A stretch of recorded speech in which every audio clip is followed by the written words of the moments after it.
Bonjour à toutes et à tous et bienvenue sur les ondes de Corbeau News Centrafrique ainsi que sur notre site internet pour une nouvelle chronique d'actualité qui s'annonce, je vous le dis tout de suite, explosive. Aujourd'hui, nous allons nous plonger dans un récit qui fait froid dans le dos, un témoignage direct qui vient dynamiter toutes les communications officielles. Je suis avec notre journaliste de terrain, Eric Azumi. Bonjour Eric. Bonjour Adèle, bonjour à tous nos auditeurs. Je suis ravi d'être là pour décrypter cette affaire qui, tu vas le voir, est plus qu'inquiétante. Inquiétante, c'est le mot Eric, parce que le titre de cet article, signé par notre directeur de publication, Alain Enzilo, est on ne peut plus clair. Je cite, « Nous n'avons plus rien de militaire sur nous ».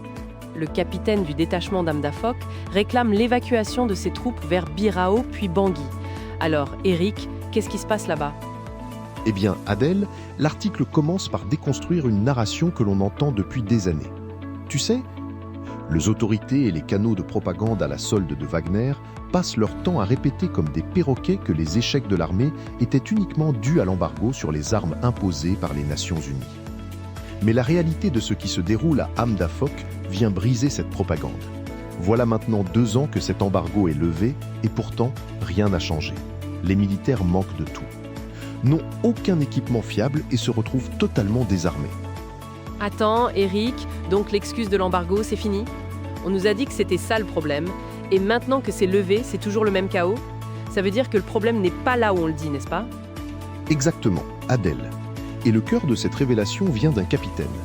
Le chef du détachement militaire à Amdafok, il a fait une déclaration fracassante lors d'un échange téléphonique sans filtre avec un collègue resté à Bangui. Il a ainsi dévoilé les coulisses de leur mémorable marathon nocturne pour atteindre la base de la MINUSCA. Un capitaine qui parle à cœur ouvert, c'est rare. On sent que la situation est vraiment tendue pour qu'il prenne un tel risque. Et donc, qu'est-ce qu'il a dit précisément, ce capitaine ? Le constat dressé par le commandant est catégorique, Adèle. Après 5 jours passés à l'intérieur de la base onusienne, ces hommes n'ont absolument aucun équipement militaire à leur disposition. Lors de la débandade, la précipitation était telle que plusieurs éléments ont fui en tenue civile, sans même une paire de chaussures réglementaires. Et pour couronner le tout, le protocole de sécurité des casques bleus a fonctionné à merveille. Toutes les armes ont été confisquées et neutralisées à l'entrée. En civil et désarmé depuis 5 jours ? On parle d'une armée ou d'une colonie de vacances qui a perdu ses bagages. Eric, c'est hallucinant. C'est plus que ça, Adèle. L'article précise que, par conséquent, si une colonne de contre-offensive venait à débarquer pour reprendre Amdafok, l'armée régulière détachée dans la ville serait totalement incapable de lever le petit doigt. Ils seraient de simples spectateurs. Donc, si les rebelles reviennent, ces soldats sont des cibles faciles, ou pire, ils ne peuvent rien faire du tout. C'est absolument effrayant. Et quelle est leur solution face à cette absurdité ? Eh bien, Adèle, le capitaine ne cache d'ailleurs plus ses intentions. L'unique objectif de sa troupe est désormais d'évacuer la zone, de rejoindre Birao à 65 km de là, puis de rentrer définitivement à Bangui. La guerre, je cite, « ce sera sans eux ». Ce sera sans eux ? Mais c'est une reddition pure et simple, ça. Eric, l'armée lâche l'affaire ? Alors qui est censé défendre le pays ? Qui va faire le travail ? C'est la question que tout le monde se pose, Adèle.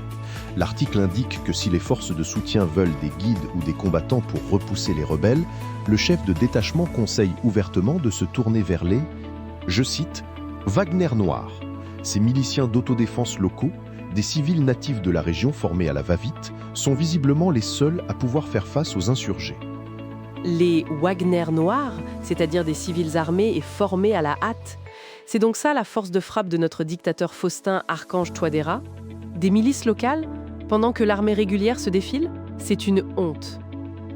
Ce décalage total, Adèle, met à mal les campagnes de communication qui saturent l'espace public centrafricain pour cacher l'incompétence des tuteurs russes. Derrière les excuses faciles de l'embargo, le troupe régulière se retrouve désarmée et prompte à battre des records de vitesse à la moindre alerte, laissant les milices locales gérer le chaos logistique. Donc toute cette propagande, ces défilés, ces discours grandiloquents de l'empereur Faustin, c'est juste une façade ? Derrière, c'est le vide, la débandade et l'abandon de nos hommes, laissés à eux-mêmes face à l'ennemi. C'est une situation qui appelle à des comptes. Eric. C'est le moins que l'on puisse dire, Adèle. Cet article, tu l'as rappelé, a été rédigé par notre directeur de publication, Monsieur Alain Nzilo. Pour tous nos auditeurs et lecteurs qui souhaiteraient nous contacter, apporter un témoignage ou des informations, le numéro de téléphone ou WhatsApp de la rédaction de Corbeau News Centrafrique est le +236 75 72 18 21 ou le 70 16 44 65. Merci Adèle et merci à tous nos auditeurs pour leur fidélité. Merci Eric Azumi pour ce décryptage essentiel. C'est une réalité amère que nous venons de partager avec vous. Restez connectés sur Corbeau News Centrafrique pour d'autres informations sans filtre. À très vite.